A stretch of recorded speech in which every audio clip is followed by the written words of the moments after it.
नमस्कार, मैं तरुण वर्मा और मैं एक क्लिनिकल साइकोलॉजिस्ट हूँ। अपनी इस वीडियो सीरीज़ को आगे बढ़ाते हुए आज हम बात करेंगे माइंडफुलनेस और सेल्फ कंपैशन के बारे में। इससे पहले की कुछ videos kind of introductory videos थी, पर इस वीडियो से आगे हम माइंडफुलनेस के बारे में बात करेंगे। माइंडफुलनेस के बारे में कुछ बेसिक कॉन्सेप्ट्स पता करने से, जैसे कि थॉट्स को ऑब्जर्व कैसे किया जाता है, ओसीडी की जो ऑब्सेशंस हैं उसको कैसे एक नॉन जजमेंटल, न्यूट्रल, ऑब्जेक्टिव तरीके से हम उन्हें ऑब्जर्व कर सकते हैं, ताकि हम कंपल्जन के ट्रैप में ना फंसें, कंपल्जन के ट्रैप में फंसने से खुद को रोक पाएँ। तो ये सब जानना बहुत यूज़फुल होगा, ज़रूरी होगा, ताकि ओसीडी को कम किया जा सके। साथ ही साथ पूरी ओसीडी की जर्नी में हम सेल्फ कंपैशन का यूज़ कैसे कर सकते हैं ताकि ओसीडी की जर्नी को आसान बनाया जा सके, लाइफ के अपने बाकी के गोल्स मकसद पूरे किए जा सकें, ये भी जानना ज़रूरी है। सेल्फ कंपैशन को जानकर पता चलेगा कि कैसे हम अपने ओसीडी में और बेटर इंसाइट्स ले सकते हैं और मोटिवेशन ले सकते हैं। इन दोनों के कॉम्बिनेशन से हम एक बहुत बेटर लाइफ अचीव कर सकते हैं, और वो भी ओसीडी के रहते हुए। तो इसी बारे में हम इस वीडियो में आगे बात करेंगे। माइंडफुलनेस के बारे में हो सकता है आप सोचते हो कि भाई इसका तो मतलब होगा कि अपनी थॉट्स को ज़बरदस्ती एक्सेप्ट करना है, ज़बरदस्ती उनको रहने देना है, कितनी भी एंग्जाइटी हो, परेशानी हो, उनको रहने दो, ज़बरदस्ती उनको एक्सेप्ट करो, कितना भी मन कहे कि भाई ये सही थॉट्स नहीं है पर इनके साथ राज़ी हो जाओ। हो सकता है कि आप ऐसा सोचते हो, कोई दिक्कत नहीं है। हो सकता है आपके मन में हो कि माइंडफुलनेस, मेडिटेशन ये तो बहुत डिफिकल्ट है, इनसे तो ओसीडी कभी मैनेज हो ही नहीं सकता। कोई दिक्कत नहीं अगर आप ऐसा सोचते हो, क्योंकि इस पूरी वीडियो सीरीज का पर्पस ये है कि आप माइंडफुलनेस को बेटर तरीके से समझो, ताकि जानो कि माइंडफुलनेस क्या है और आपका पर्सपेक्टिव ना ही सिर्फ माइंडफुलनेस को लेकर बदले, ओसीडी के सिम्टम्स को लेकर भी बदले, ओसीडी के नेचर पर भी बदले, और ओसीडी को कैसे मैनेज करना है इस पर भी आपका नजरिया बदल जाए। यही इस वीडियो सीरीज का पर्पस है। तो हम यही समझेंगे इस वीडियो सीरीज में कि कैसे माइंडफुलनेस को हम कंसेप्चुलाइज करें, और उसे ओसीडी के कॉन्टेक्स्ट में कैसे समझा जा सकता है ये भी जानेंगे। जब आप माइंडफुलनेस की मदद से यह समझेंगे कि भाई अपने माइंड का बेटर ऑब्जर्वर कैसे बना जाता है, क्योंकि माइंडफुलनेस बेस्ड है ऑब्जर्वेशन पर, साक्षी बनने पर, सहजता से साक्षी भाव को डेवलप करने पर माइंडफुलनेस बेस्ड है। तो जब आप अपने विचारों के प्रति, अपने बॉडी फीलिंग्स, माइंड के प्रति ऑब्जर्वर अच्छा होना सीखेंगे, तो आप ओसीडी को भी मास्टरी करने की तरफ एक कदम आगे बढ़ाएंगे। क्योंकि ओसीडी है क्या, माइंड में ही तो है। ऑब्सेशंस, कंपल्जन सब आपके बॉडी माइंड में ही तो सब एग्जिस्ट करता है। तो उसमें भी उसको हम इंप्लीमेंट करके एक बेटर तरीके से ओसीडी को हैंडल करना सीखेंगे। क्योंकि ओसीडी आपका दुश्मन नहीं है, ओसीडी आपका पार्ट है, आपका हिस्सा है। उसको भगाने में मत लगे रहो, उसको डील करना सीखो। लॉन्ग टर्म एक पूरा एक अप्रोच ऐसा बने ताकि आप ओसीडी को हंसते हंसते मैनेज करो और लाइफ के सारे गोल्स भी अचीव कर पाओ, लाइफ की बेटर क्वालिटी अटेन कर पाओ, जैसे कि मैंने आपको पहले वीडियोस में भी बताया था। तो ओसीडी पर अगर मास्टरी करनी है तो माइंडफुलनेस, सेल्फ कंपैशन को समझना बेहद जरूरी है। इनफैक्ट किसी भी साइकोलॉजिकल डिसऑर्डर के लिए आजकल माइंडफुलनेस और सेल्फ कंपैशन पर जोर दिया ही जाता है। सीबीटी हो, मेडिसिन हो, कोई भी टेक्निक यूज कर रहे हो आप, कोई भी ट्रीटमेंट अप्रोच हो आपकी, माइंडफुलनेस और सेल्फ कंपैशन के बिना रोड टू रिकवरी पॉसिबल नहीं है, हेल्दी तरीके से नहीं बढ़ सकते आगे। तो आइए पहले जानें कि ओसीडी के लिए माइंडफुलनेस क्यों। जब आपको ओसीडी होता है तो ये बहुत पॉसिबल है, बहुत यूजुअल सी बात होती है कि आप अपने विचारों की छोटी छोटी बारीक सी जो डिटेल्स हैं उसके अंदर बहुत उलझ जाते हैं, बहुत ऑक्यूपाइड हो जाते हैं।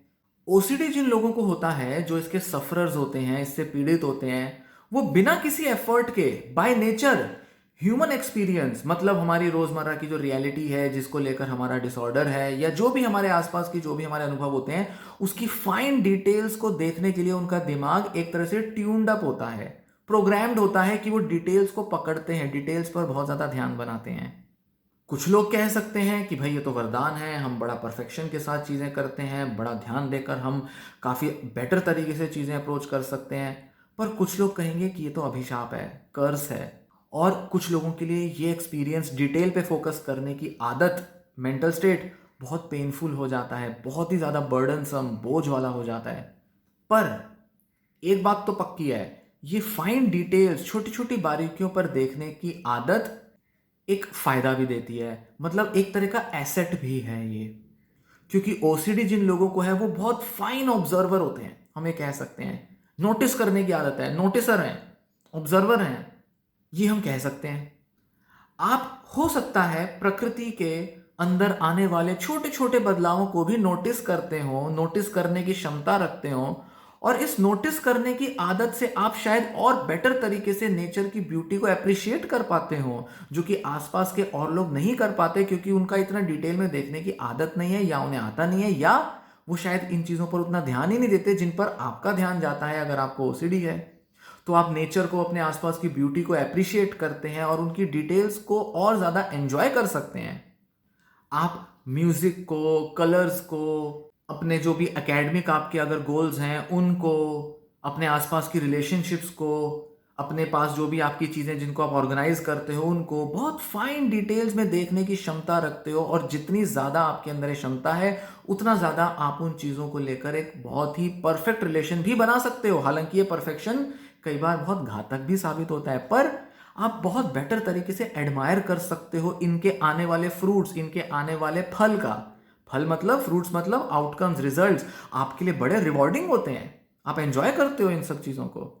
आपको ज़्यादा नॉलेज लेना पसंद हो सकता है, ज़्यादा चीज़ों को जानना पसंद होता है, हर चीज़ को पूरा एक्सप्लोर करना, उसकी पूरी हद तक जाना आपका नेचर हो सकता है, जिसको आप बहुत एंजॉय करते हो और जो आपकी पर्सनैलिटी और आपके ओवरऑल स्किल, नॉलेज बेस में चार चांद लगाते हैं। कई लोगों में यही एबिलिटी, क्रिएटिविटी, ह्यूमर, इंटेलिजेंस, उसका भी इंडिकेटर होता है। वो भी ज्यादा क्रिएटिव और इंटेलिजेंट पाए जाते हैं जिनको ओसीडी होता है। कई लोगों में ये आदत, ये एबिलिटी बहुत हेल्पफुल होती है। इस तरह से अगर देखा जाए तो करियर ग्रोथ में भी बहुत कंट्रीब्यूट करती है। पर यहाँ पर हम कहेंगे कि जैसे इसका फायदा है, वैसे ही ये एक अभिशाप की तरह भी मिलती है आदत हमें। ये टैलेंट कह लो या इसे स्किल, एबिलिटी कह लो, इसके नुकसान भी बहुत हैं। इसको एक बोझ की तरह भी एक ओसीडी पेशेंट लाइफ में झेलता है, जो कि उसके सिम्टम्स को पैदा करती हैं या उसके सिम्टम्स का पार्ट होती है ये आदत डिटेल्स को देखने की। जैसे कि भाई मैं वहाँ से निकल रहा था और मेरा कपड़ा जो है ना वो उस जगह को छू गया जहाँ पर मेरे से पहले एक व्यक्ति आया था, और उसने उस दरवाजे को या उस जगह को छुआ था जो कि गंदगी से भरा था। वो छोटा सा कपड़ा अगर वहाँ टच हो गया, उस छोटे से जगह से भी मेरे पूरे शरीर में, मेरे पूरे अंदर सब जगह वो गंदगी जा सकती है। तो वो छोटा सा डिटेल को नोटिस करना आपके लिए बड़ा प्रॉब्लम दे सकता है, आपका ओसीडी ट्रिगर कर सकता है। आपकी वो आदत कि भाई जब मैं दरवाजा बंद करूं ना तो मुझे उसके कटकट की या उसके कुंडी के बंद होने की आवाज आनी चाहिए, वो एक पर्टिकुलर वे में मुझे फील होना चाहिए, ताकि मैं श्योर हो सकूं कि दरवाजा बंद कर दिया था, कुंडी प्रॉपर लग गई थी। और अगर नहीं लगी, अगर वो आवाज नहीं आई, अगर वो फील नहीं आया, तो मुझे बार बार चेक करना पड़ेगा कि भाई सब ठीक तो है। तो वो छोटा डिटेल को ध्यान देने की आदत नुकसान देती है और चेकिंग कंपल्जन होता है। फिर हार्म ओसीडी, भाई हम गाड़ी से निकले और हमें अंदर से डर लग गया कि किसी को मार तो नहीं दिया, किसी को उड़ा तो नहीं दिया, किसी को एक्सीडेंट तो नहीं हो गया। फिर छोटा सा डिटेल आप फोकस करोगे, पीछे मुड़ के देखोगे, जाओगे, पलट कर देखोगे, बैक गियर में गाड़ी लेकर जाओगे और आसपास देखोगे कि भाई किसी को नुकसान तो नहीं हुआ, कहीं ऐसा तो नहीं वो छोटा सा चीज़ जो आपसे मिस हुआ हो, छोटा सा साइन मिस हुआ, उस वजह से आपने किसी की जान ले ली हो। तो इस तरीके से छोटी छोटी डिटेल्स, छोटे छोटे बारीकी में जहां आपका ध्यान गया, उस ध्यान से, उस बारीकी से आपका ओसीडी का सिम्टम ट्रिगर हो जाता है। अब देखिए, जैसे हमारा जब पॉजिटिव डिटेल्स पे बहुत ज़्यादा ध्यान जाता है, बारीकियों पर ध्यान जाता है, उसको हम ब्यूटी को एडमायर करते हैं और वहाँ से हम अपना ध्यान हटा लेते हैं। भाई हम बाकी चीज़ों में बिजी हो जाते हैं क्योंकि हमें अच्छी लगी, हमने एडमायर की, हमें मज़ा आया, हमने ध्यान हटा लिया। यही चीज नेगेटिव एक्सपीरियंसेस के साथ भी होना चाहिए। छोटी छोटी बारीक डिटेल्स पे हम फोकस कर रहे हैं जो हमें एंजाइटी दे रही हैं, भाई वहां हमने देखा, डिटेल पे गए, ध्यान दिया, बारीकी से नोटिस किया और फिर वहां से ध्यान हटा लिया, फिर अपना बिजी हो गए बाकी एक्टिविटीज में। पर ऐसा नहीं होता ओसीडी में।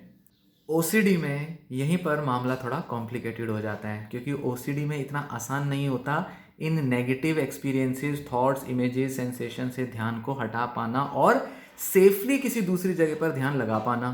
क्योंकि आप अपनी ऑब्सेशंस के द्वारा इतने खींच लिए जाते हो, इतने उलझा दिए जाते हो, इतने जकड़ जाते हो अपनी ऑब्सेशंस में कि जब तक आपको ये पता चलता है कि आप अब ट्रैप हो चुके हो, उलझ चुके हो, बंध चुके हो, ब्रेन लॉक हो चुके हो, कि अब आपके लिए बहुत ज़्यादा एफर्ट लगता है कि आप अपने इन नेगेटिव थॉट्स, इमेजेस से डिसएंगेज कर पाओ, उसमें बहुत ज़्यादा मुश्किल हो जाता है कि किसी तरह से ये डिसएंगेजमेंट, उधर से हट पाना आपके लिए संभव हो पाए।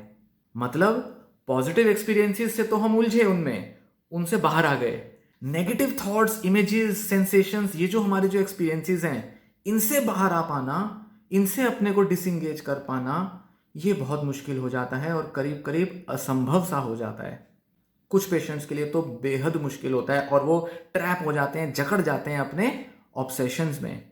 तो होता क्या है भाई, एंजाइटी हो रही है, डिसएंगेज तो होना है, उनसे हटना तो है हमें, पर वो जो डिसएंगेजमेंट है, उनसे हटना जो है, वो इतना आसान नहीं होता। तो वो जो अपने थॉट्स, फीलिंग्स और जो अनवांटेड इमेजेस हैं, सेंसेशंस हैं, उससे डिसएंगेजमेंट कैसे होता है? कई तरीके की जजमेंट्स बनती हैं कि भाई ये थॉट्स क्यों आ रही हैं, ये क्या हैं, ये कहाँ से आ गई, ये क्यों बार बार आती हैं, ये क्यों इतनी ज़्यादा आती हैं।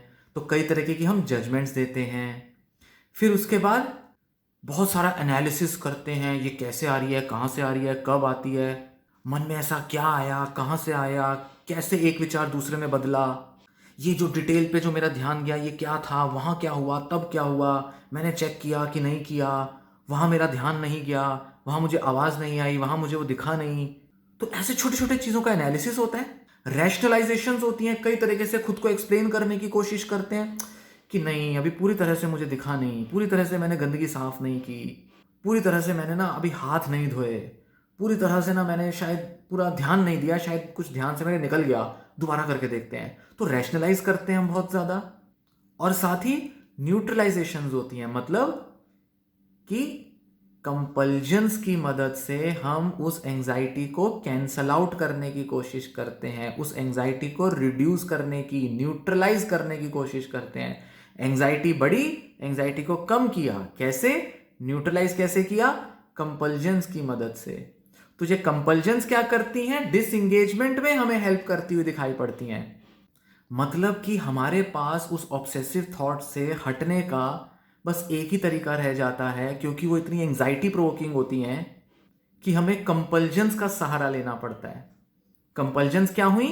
कई तरीके की जजमेंट्स होती हैं, एनालिसिस लगते हैं, रैशनलाइजेशंस लगती हैं, थिंकिंग होती हैं, एक्शंस होती हैं, फीलिंग्स आती हैं, कैंसलेशंस होती हैं, न्यूट्रलाइजेशंस होती हैं। ये सारा क्या है? उस एंजाइटी को हटाने का तरीका है हमारा, अपने मन में उस विचार से डिसएंगेज होने का, दूर हटने का तरीका है। क्योंकि पॉजिटिव से तो हम बड़े आसानी से हट जाते हैं, पर नेगेटिव से हटने में कंपल्जन्स का सहारा लेना पड़ता है। पर अनफॉर्चुनेटली कंपल्जन्स हमें सिर्फ टेम्परेरी रिलीफ देती हैं, थोड़ी देर के लिए हमें उनसे डिसएंगेज करने में हेल्प करती हैं। और जितना ज़्यादा हम डिसएंगेज करने की कोशिश करते हैं कंपल्जन्स की मदद से, उतना ज़्यादा वो होती रहती हैं, उतना ज़्यादा वो रिपीट हो के ऑब्सेशंस हमें दिखाई देती हैं, एक्सपीरियंस होती हैं, और उतना ज़्यादा हम कंपल्जन्स करते रहते हैं, क्योंकि ये अनहेल्पफुल, अनहेल्दी, मैल एडेप्टिव तरीका है ऑब्सेसिव थॉट से डील करने का, उधर से डिसएंगेज होने का। तो क्या कोई अच्छा और बेटर और अलग तरीका हो सकता है डिसएंगेज होने का? हाँ, और वही है माइंडफुलनेस। क्या ऐसा तरीका हो सकता है जिससे कि हम बिल्कुल इनिशियल स्टेजेस पर, जब हम इन ऑब्सेशंस में घिर रहे हैं, उलझ रहे हैं, इनकी स्पीड बढ़ रही है, हम अटक गए हैं, उसी टाइम हम अवेयर हो जाएं और रियलाइज कर लें कि भाई हम ना इन थॉट्स की वजह से, या वो जो भी ऑब्जर्वेशंस हैं हमारी ऑब्सेशन वाली, कि उनसे हम डिस्ट्रैक्ट हो रहे हैं। हम पहले ही उसको पकड़ लें, पहले ही पकड़ लें, जान लें उसको, उसकी स्पीड को कि वो बढ़ रही है, उलझा रही है, ट्रैप में फंसा रही है, उसको हम पहले ही पकड़ लें, पहले ही जान लें उसके बारे में। क्या कोई ऐसा तरीका हो सकता है इसके लिए? हाँ, और वही है माइंडफुलनेस। माइंडफुलनेस की मदद से हो सकता है हम ट्रैप में उलझने से बच सकते हैं। ऑब्सेशंस की स्पीड, ऑब्सेशंस की इंटेंसिटी को कम करने में, शुरुआती स्टेज पर ही रोक कर, उसको पहचान कर, उसको दूर करने में माइंडफुलनेस ही हमारे लिए सबसे ज़्यादा हेल्पफुल होती है, और वही ऑब्सेशंस की इंटेंसिटी को कम करने में हेल्प करती हैं, कम करने का काम करती हैं। साथ ही साथ माइंडफुलनेस हमें हेल्प करती है कि हम बिना किसी कंडीशन के वहां से हट पाएं। ना ही सिर्फ हम उसको शुरुआत में उसको जकड़ते टाइम ही रोक पाएं, बल्कि हम साथ ही साथ बिना किसी कंपल्जन को परफॉर्म किए भी वहां से डिसंगेज हो जाए, मतलब हमारे को नीड ही ना रहे कि हम कंपल्जन्स करें, हमारे लिए नीड ही ना रहे, जरूरत ही ना रहे इस चीज की कि हमें कंपल्जन्स का सहारा लेना पड़ रहा है। तो क्या मतलब हुआ? पहला, ऑब्सेशन पकड़ी, ऑब्सेशन ने हमें जकड़ा और हम ऑब्सेशन में उलझ गए, फिर उधर से निकल नहीं पाए और हमने कंपल्जन्स का यूज किया। भाई ये तो हुआ ओसीडी। पर माइंडफुलनेस कैसे हेल्प करेगा? हम ऑब्सेशन आई, ऑब्सेशन में जकड़ रहे हैं, पर हम पहले ही अवेयर हो गए, पहले ही जान गए कि हमारे साथ क्या हो रहा है, और हम अपने को बचा लेते हैं उसमें उलझने से। और क्योंकि हम उलझने से अपने को बचा लेते हैं, तो उनसे निकलने के लिए हमारे को कंपल्जन्स का भी यूज नहीं करना, कंपल्जन्स पर भी डिपेंडेंट नहीं होना। तो कंपल्जन्स पर हमारी डिपेंडेंसी, रिलायंस भी कम हो जाती है और हम कंपल्जन्स का कम इस्तेमाल करते हैं। दोनों तरीके से माइंडफुलनेस हेल्प कर सकती है, और यही हम आगे वीडियो सीरीज में बात करेंगे इस पर। तो उम्मीद है आपको थोड़ा सा आइडिया मिल गया होगा कि माइंडफुलनेस क्या कर सकती है, माइंडफुलनेस कैसे ऑब्सेशन के स्ट्रेस को कम करने में हेल्पफुल हो सकती है, डिसएंगेजमेंट में हेल्प कर सकती है उन ऑब्सेसिव थॉट से, और कंपल्जन्स में उलझने से, कंपल्जन्स को परफॉर्म करने से भी हमें रोक सकती है माइंडफुलनेस। और इसी बारे में हम आगे बात करेंगे, तो वीडियो सीरीज के साथ बने रहिए, आगे की वीडियो जरूर देखिए। ये वीडियो मैं यहीं समाप्त करता हूं, धन्यवाद।